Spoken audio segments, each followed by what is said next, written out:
नमस्कार दोस्तों, मैं सौरभ स्वागत करता हूं आपका अपने YouTube channel brain booster by Saurabh में। तो मेरा टॉपिक पोखरी के आवंटन और प्रबंधन से संबंधित है। दोस्तों, ये आवंटन कैसे होता है, उसकी प्रक्रिया क्या है, गांव में क्या सभी पोखरियों का आवंटन किया जाता है, यह आवंटन करने के लिए कौन पात्रता की श्रेणी में आते हैं और यह आवंटन कितने वर्षों के लिए होता है और इसके लिए क्या क्या प्रक्रियाएं हैं, आज हम इस पूरे टॉपिक को आपके सामने हम विस्तार से बताएंगे। दोस्तों, जो ग्राम समाज की पोखरियां हैं उसका प्रबंधन जो होता है वो उत्तर प्रदेश सर्व संहिता 2006 की धारा 61 से संबंधित है। उत्तर प्रदेश सर्व संहिता की धारा 61 में क्या दिया गया है, इसमें दो पॉइंट है, 61 क और 61 ख। 61 क में क्या दिया गया है, 61 ख में दोस्तों यह दिया गया है कि गांव में जो पोखरियां होती हैं, यानी अगर वो पोखरी का क्षेत्रफल जो है आधे एकड़ से कम है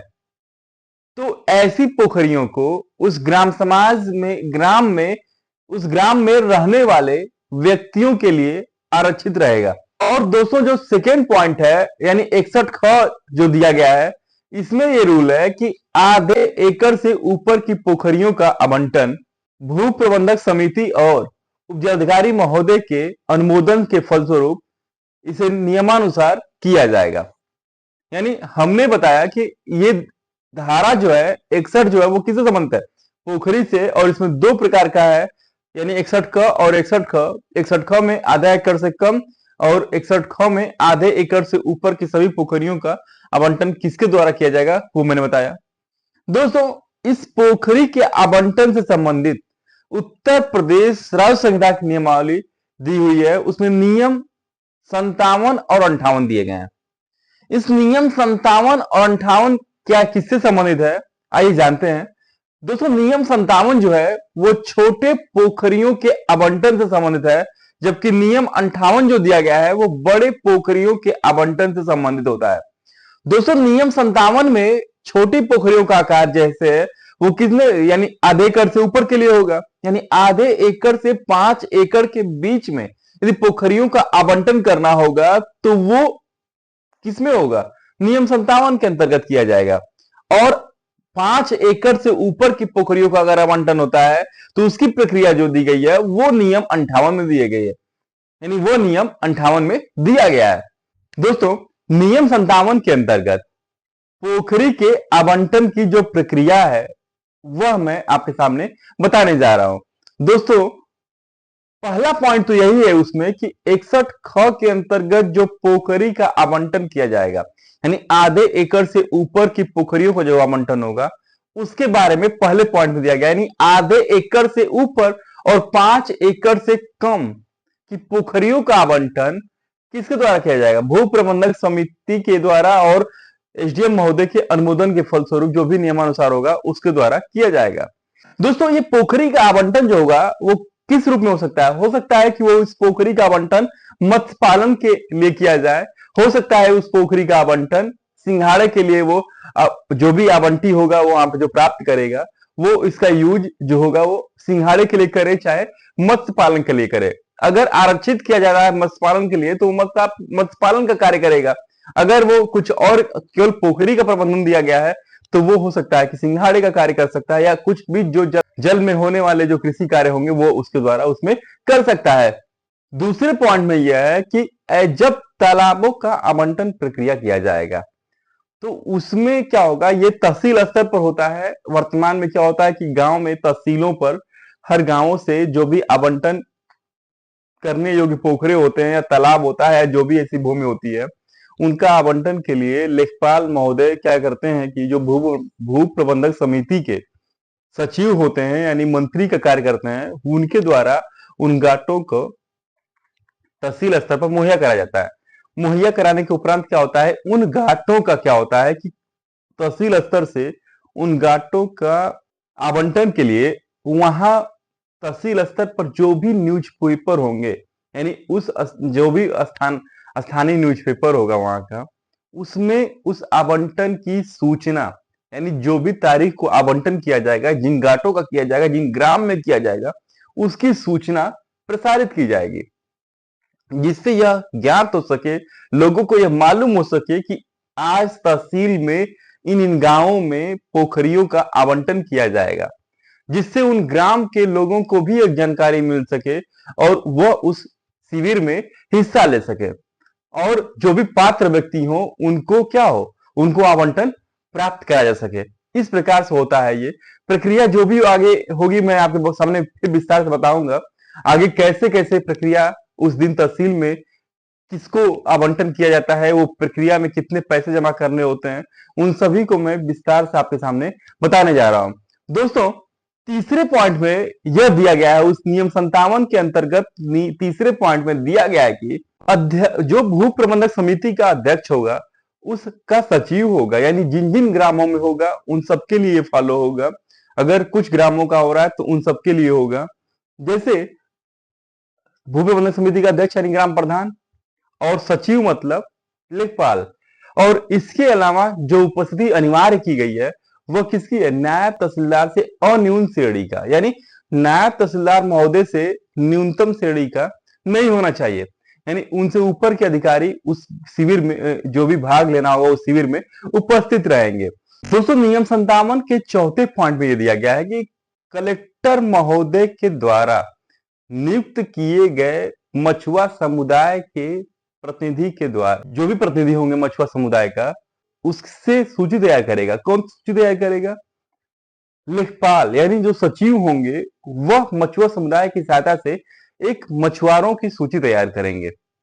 यानी उस गांव में यदि मछुआरे हैं तो उनकी सूची वो उस प्रतिनिधि के द्वारा मिल करके तैयार कर सकते हैं। और जो भी उपनियम 5 में दिया गया, यानी नियम 57 के उपनियम 5 में जो भी नियम दिए गए हैं उसके आधार पर वो आवंटन प्रक्रिया में उनको वरीयता दी जा सकेगी। दोस्तों, नियम 57 के 5वें पॉइंट में दिया गया है कैसे हम पोखरी का आवंटन में किस जाति को वरीयता के रूप में देखेंगे। नियम 57 के 5वें पॉइंट में दिया गया है कि उस ग्राम में निवास करने वाले मछुआरे समुदाय के व्यक्ति को प्रिफर किया जाएगा। सेकेंड में उस ग्राम पंचायत में गरीबी रेखा से नीचे रहने वाले किसी भी SC ST व्यक्ति को, OBC व्यक्ति को, सामान्य जाति के व्यक्ति को प्रेफरेंस के रूप में देखा जाएगा। तीसरे नंबर पे अगर फिर भी कोई व्यक्ति नहीं मिलता, यदि फिर भी उस शिविर में कोई व्यक्ति भाग नहीं लेता, जैसे ये गरीबी रेखा का मतलब, ये जो गरीबी रेखा का मानक होता है समय समय पर राज्य सरकार के द्वारा उसे तय किया जाता है। जैसे वर्तमान में लगभग 46,000 से कम अगर कोई व्यक्ति पा रहा है, किसी का आमदनी 46,000 से कम, लगभग 46,000 से कम अगर है तो वो गरीबी रेखा से कम की श्रेणी में आता है। लगभग मैंने बोला लगभग 46,000 रुपए ग्राम स्तर के लिए मैंने बताया आपको। दोस्तों, अगर कोई व्यक्ति फिर भी नहीं मिलता तब क्या होगा कि उस न्याय संबंधित जो ग्राम पंचायत है तो वो जिस न्याय पंचायत में पड़ेगा उस न्याय पंचायत में जो भी मछुआ समुदाय का व्यक्ति होगा उस शिविर में, यानी उस आवंटन की प्रक्रिया है उसमें भाग ले सकता है। फिर भी यदि कोई ऐसा व्यक्ति नहीं मुहैया होता तो उसके आगे वाले क्रम में दिया गया है कि उस विकास खंड में निवास करने वाला कोई भी मछुआ समुदाय का व्यक्ति उस आवंटन की प्रक्रिया में भाग ले सकता है। दोस्तों, इसके संबंध में इस नियम के बाद 5वें पॉइंट के बाद एक स्पष्टीकरण जारी किया गया है। उस स्पष्टीकरण में यह दिया गया है कि इससे मानेंगे मछुआ समुदाय के व्यक्ति का अर्थ केवट, मल्ला, मछुआरा, ये तो तीनों कंफर्म हो गया। इसके अलावा कहार, साध, बिंद, धीमर, तुरैया, तुराहा, ये जातियों को, इन जातियों से संबंधित ऐसा व्यक्ति जो परंपरागत रूप से मत्स्य पालन का कार्य कर रहा है तो उसी से संबंधित ये मछुआ समुदाय के अर्थ को लिया जाएगा। दोस्तों, नियम 57 के 6वें पॉइंट में लिखा गया है कि कोई भी पूर्ववर्ती खंड का व्यक्ति पश्चवर्ती खंड वाले व्यक्ति से पहले प्रीफर किया जाएगा। यानी मैंने जो भी क्रम आपको बताया नियम 57 के 5वें पॉइंट में जो भी क्रम बताया, जैसे पहले क्या देखेंगे कि उस ग्राम में मछुआरे समुदाय के जो भी व्यक्ति होंगे उनको प्रीफर किया जाएगा। अगर कोई नहीं होता है तो सेकंड में क्या होगा कि गरीबी रेखा से नीचे एससी एसटी या ओबीसी या जनरल कैंडिडेट को देखा जाएगा। अगर फिर भी कोई नहीं आता है तब क्या होगा, तीसरे नंबर पे उस संबंधित ग्राम पंचायत जिस न्याय पंचायत में पड़ती है उस न्याय पंचायत के अंतर्गत अगर कोई मछुआरा समुदाय का व्यक्ति इच्छुक है उस आवंटन प्रक्रिया में भाग लेने के लिए तो उसको प्रीफर किया जाएगा। यदि फिर भी कोई नहीं मिलता है तो चौथे पॉइंट में उस संबंधित न्याय पंचायत हो गया तो संबंधित विकास खंड यानी उस ब्लॉक के अंतर्गत जो भी मछुआ समुदाय का व्यक्ति होगा उस वो अगर आवंटन प्रक्रिया में भाग लेना चाहता है तो उसको भी उस प्रक्रिया में प्रीफर किया जाएगा। यानी इस प्रकार से ये दिया गया है कि यही क्रम रहेगा किसमें, छठवें पॉइंट में। छठवें पॉइंट में दिया गया है, पांचवें पॉइंट में जो क्रम है उसी का विस्तार से बताया गया है कि कैसे उस क्रम को फॉलो किया जाएगा। सातवें नंबर पे यदि कोई व्यक्ति अगर एक से अधिक लोग वहां पर भाग ले रहे हैं तो क्या होता है कि अगर पात्र व्यक्ति एक से अधिक मिलते हैं तो वहां पर तहसील पर जहां नीलामी कराई जा रही है वहीं पर उसमें से सभी लोग नीलामी प्रक्रिया में भाग लेंगे। अगर नीलामी में क्या होगा, नीलामी कैसी होती है, जैसे मान लीजिए हम बोली लगाते हैं तो जिसकी बोली अधिक जाएगी उसको उस तालाब का आवंटन प्रदान किया जाएगा। यही अगर कोई सिंगल कोई मिलता है तो उसे उसी बोली पर जो भी तय किया जाएगा उसको उस पर दे दिया जाएगा। लेकिन अगर मान लीजिए एक से अधिक लोग उस प्रक्रिया में मिलते हैं यानी एक से अधिक लोग उस पात्रता की श्रेणी में आते हैं तो क्या होगा कि वहां पर नीलामी कराई जाएगी जिसमें जो भी पात्रता सूची होगी जो तैयार होगी उसमें पात्र व्यक्ति को नियत समय के लिए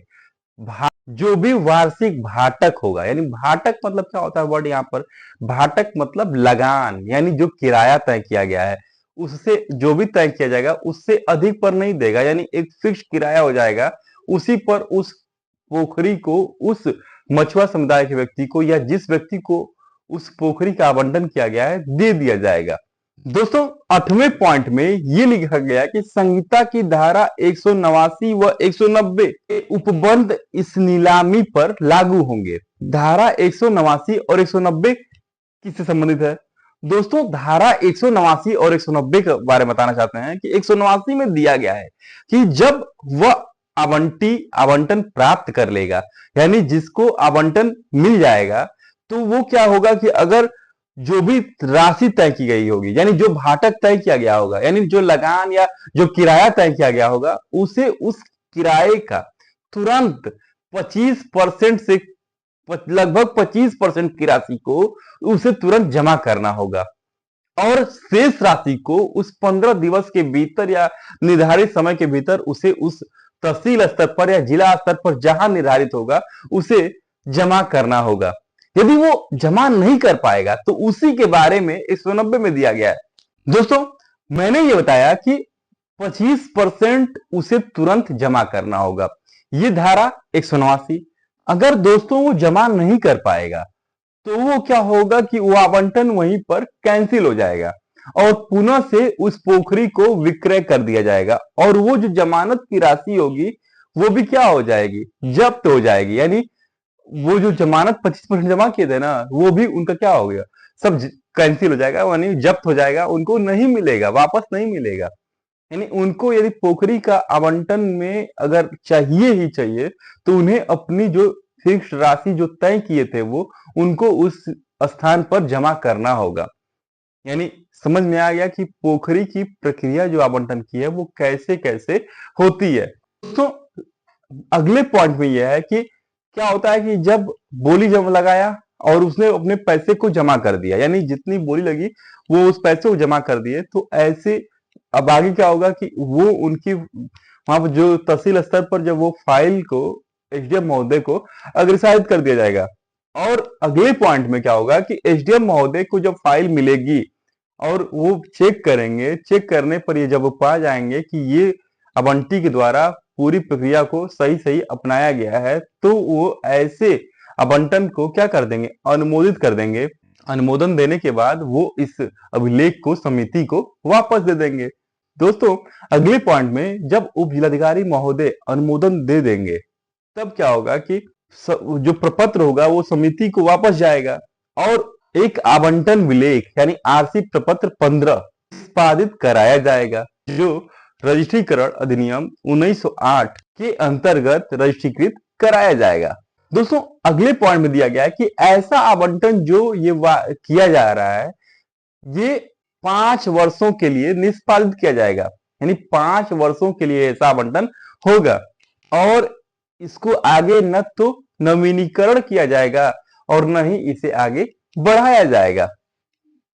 दोस्तों जो लगान होती है ना, वो वार्षिक तय होती है, लेकिन वो हर साल का अलग अलग वो अपना जमा करते रहेंगे और उनको वो 5 सालों तक वो एक्सेप्ट होता रहेगा। दोस्तों अगर पोखरी का आवंटन उस आवंटी को अगर मिलता है तो वो क्या क्या करेगा?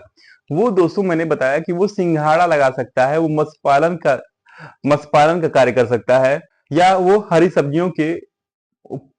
प्रयोजन में उस पोखरी का यूज कर सकता है। वो जिस यूज में, अगर पोखरी का आवंटन मत्स्य पालन के लिए किया गया है तो सिर्फ मत्स्य पालन करेगा, यदि केवल पोखरी का आवंटन किया गया है तो वो जिस यूज में चाहता है उस यूज में लेगा। दोस्तों यदि आवंटन की अवधि में जो आवंटी है, यदि वो रूल को तोड़ता है, यानी वो रूल को तोड़ना कई प्रकार से हो सकता है, जैसे मान लीजिए कि वो जो आवंटन की जो निर्धारित रकम है वो जमा नहीं कर पाता है, तो उप जिलाधिकारी महोदय के द्वारा इस आवंटन को निरस्त भी किया जा सकता है। दोस्तों अगले पॉइंट में, यानी जो लास्ट पॉइंट 15वें पॉइंट में दिया गया है कि अगर इस जो आवंटन, मान लीजिए किसी पोखरी का आवंटन हो गया, तो अब ऐसा नहीं कि अब मैं ही उसका एक छत्रराज नहीं हो गया कि मेरा पोखरी हो गया, अब मैं कुछ नहीं किसी को करने दूंगा, मैं भैंसों को पानी नहीं पिलाने दूंगा, ऐसा नहीं कर सकता वो, ऐसा नहीं करना है उसको। यानी अगर जो भी ग्राम समाज के जो गांव के लोग हैं उसमें नियमित रूप से अगर कोई कार्य कर रहे हैं, मान लीजिए कोई मट्टी निकालने का कहीं से कार्य कर रहा है या किसी भी प्रकार का, मान लीजिए जो भी कुम्हार है मट्टी निकाल रहे थे, उसमें कुछ लोग जानवरों को पानी पिलाने का कार्य करते हैं, उसमें से कुछ लोग, दोस्तों कुछ लोग ऐसा हो सकता है तालाब में कपड़े धोते हैं, तो ऐसा नहीं कि जिसका आवंटन हो गया कह रहे नहीं मेरा पोखरी मेरी हो गई अब तुम इसमें मत आना, तो ऐसा नहीं करना, ऐसा रूल नहीं है। वो जो व्यक्ति पहले से उसे अपने यूज में या ग्राम समाज के यूज में आए थे, वो उसको आपको मना नहीं कर पाएंगे आप कि आवंटन आपका हो गया, पोखरी नहीं लिखवा लिया आप, पट्टा हुआ है, केवल आवंटन हुआ है, ठीक ना। तो जैसे वो यूज कर रहे थे वो यूज करते रहेंगे, यानी जानवरों को पानी पिला सकते हैं, कपड़े धो सकते हैं, ऐसा वो कार्य करेंगे। जैसे अगर मान लीजिए कि कोई मट्टी बनाने वाला कुम्हार है, उसमें से मट्टी निकालता है कुछ, अगर मान लीजिए पोखरी में से सूखी हुई पोखरी है, अगर मट्टी निकाल लिया तो आप उसे रोक नहीं पाएंगे, ऐसा नहीं रोकना है दोस्तों। हाँ ये दिक्कत है, मान लीजिए आप मछली पालन किए हुए हैं, अगर मछली पालन आप किए हैं, अब ये नहीं कि ग्राम समाज की पोखरी हम मछली मारेंगे, ऐसा नहीं होगा, ऐसा नहीं करना है। वो नहीं, आप उस पर तो रोक लगेगी कि आप मछली आप डाले हैं तो आप ही मारेंगे, ऐसा नहीं कि कोई व्यक्ति आया मछली मार के चला गया, ये ऐसा नहीं। मैंने पानी पीने के लिए कहा, अपना कपड़ा धोने के लिए कहा, जिससे आपको कोई पर्सनल नुकसान नहीं होने वाला है। हाँ कोई ऐसा भी नहीं करना है कि उसमें कुछ केमिकल कोई लाके डाल दिया, ऐसा नहीं करना है। जानवरों को पानी पिलाने से तो आपको नुकसान होगा नहीं। तो दोस्तों ये भी दिया गया है नियम 57 में उपनियम 15 दिया गया है, यानी ये आपको क्लियर हो गया कि कैसे इस छोटे पोखरियों का आवंटन प्रक्रिया जो दी गई है पूरा नियम 57 में दिया गया है। दोस्तों उम्मीद करते हैं आपको ये पूरा समझ में प्रक्रिया आ गया होगा। दोस्तों यदि आपको वीडियो अच्छा लगता है तो इसे सब्सक्राइब जरूर कर लीजिएगा। दोस्तों नियम 58 क्या है?